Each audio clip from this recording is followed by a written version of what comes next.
আমার পরিচয় 2016। হ্যাঁ, ঠিক শুনেছেন, আমার পরিচয় 2016। সবাই আমাদেরকে বলে 2016 সালের ব্যাচ। আমরা চাকরি পেয়েছিলাম, বিদ্যালয়ে গিয়েছিলাম, ছাত্র এবং ছাত্রীদের আনন্দে পড়াতাম। গভীর জ্ঞান না হোক, নিজেদের জ্ঞানের সর্বোত্তম বিলিয়ে দেওয়ার আশা আকাঙ্ক্ষা করে শিক্ষক হওয়ার বাসনা পূর্ণ করে মুচকি হেসেছিলাম। আমরা শিক্ষক হয়েছি, আমরা শিক্ষিকা হয়েছি, আমরা জাতির মেরুদণ্ড।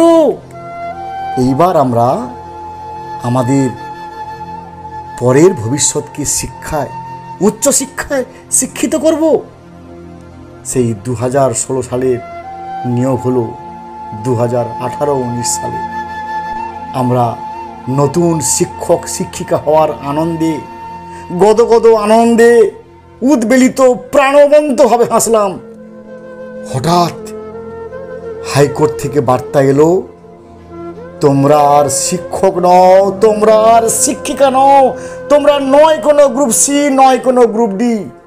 তোমাদের পরিচয় 2016 সালের প্যানেল ক্যান্সেল।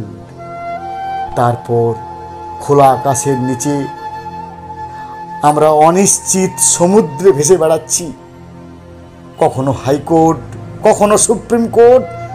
এই আশায়, এইটুকু আশায় এখনো বেঁচে আছি, হয়তো আমরা চাকরি ফিরে পাবো।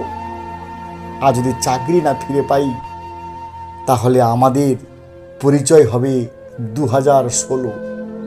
জানেন, রাস্তাঘাটে বেরোলে আমাদেরকে মানুষ প্রশ্ন করে, তুমি চাকরি কোন সালে পেয়েছো?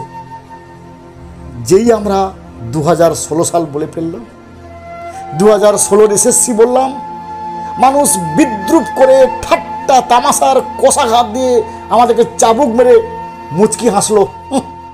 2016 সালের ব্যাচ, তাহলে তো ওই করেছো, এই করেছো, সেই করেছো। জানেন, এই লজ্জার ভার আর বহন করতে পারছি না। এই অনিশ্চয়তার সমুদ্রে আর বাঁচতে পারছি না। সারা জীবনে কি 2016 সালের স্ট্যাম্প নিয়ে বেরোতে হবে? এর শেষ কোথায়? এর শেষ কোথায়?